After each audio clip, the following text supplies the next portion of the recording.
भगवान वहां से चले गए। उसी यज्ञ मंडप में आज सनक सनंदन सनातन संत कुमारों का आगमन हुआ और महात्मा पृथ्वी के पुत्र नाम है अंतर्ध्यान। अंतर्ध्यान के नेता हुए अवेधान, अवेधान के पुत्र है प्राचीन वरी। और भागवत में बड़ा सुंदर प्रसंग है प्राचीन वरी का।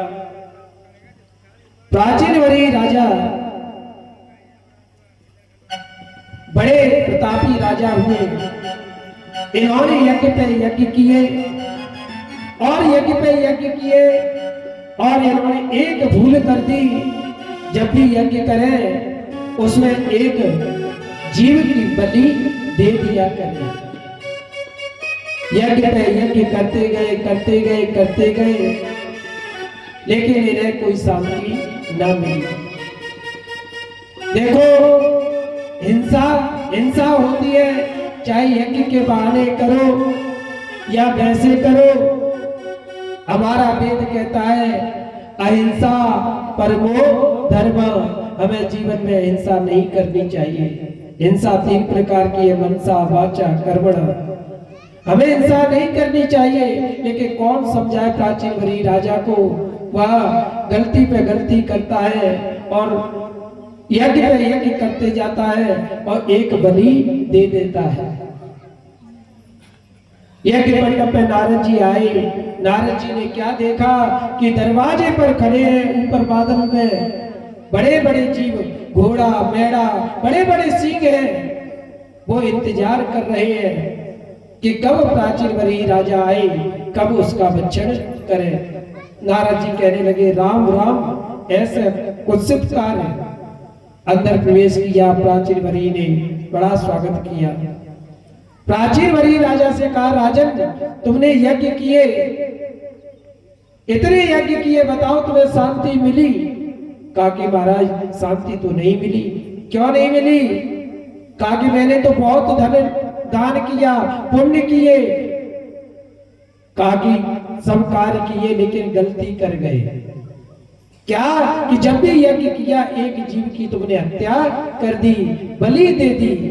बलि आप कैसे भी दे, हिंसा हिंसा होती है। कहा वेद में लिखा है, वही तो किया।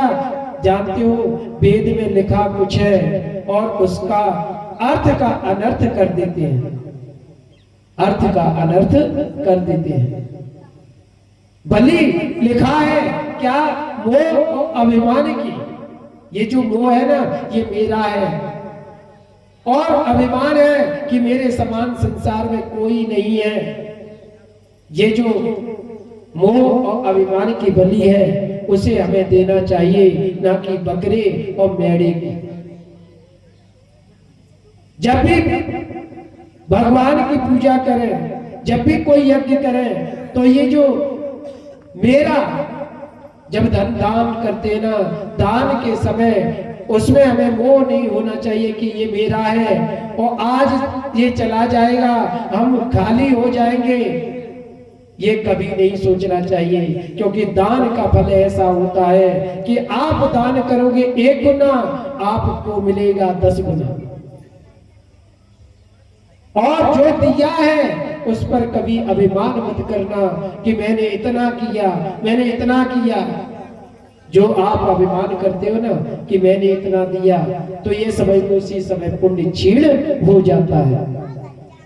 आज समझाया लेकिन वो नहीं माना, तो उन्हें एक उपदेश सुनाया, पुरंजन पुरंजनी का उपाख्यान सुनाया और कहा कि राजन एक आख्यान कहता हूं।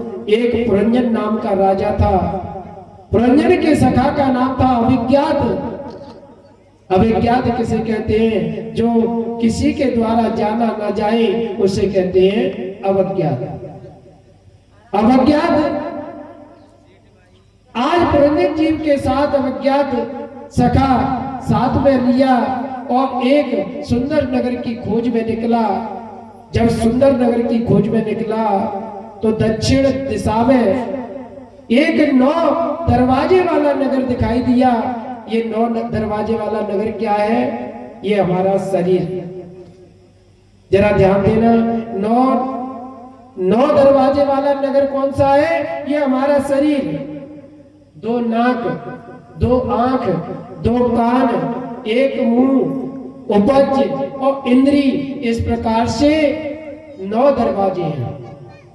आज उस नगर में जैसे ही पहुंचा, प्रवेश किया, जैसे ही नगर में प्रवेश किया, उसमें एक परम सुंदर नारी को देखा और उसने पूछा, देवी कौन हो तुम, तुम्हारा परिचय क्या है? तो वो नारी कहने लगी कि मेरा परिचय तो मैं भी नहीं जानती, लेकिन आप मुझे संग में रखोगे तो मेरे परिचय को जान जाओगे। अब तो उसने उस नारी को साथ में ले लिया। उस नारी का नाम रख दिया पुरंजनी। उसी नारी को हम कहते हैं बुद्धि। ये जो बुद्धि है ना, इसका नाम है पुरंजनी। आज उसको साथ में ले लिया।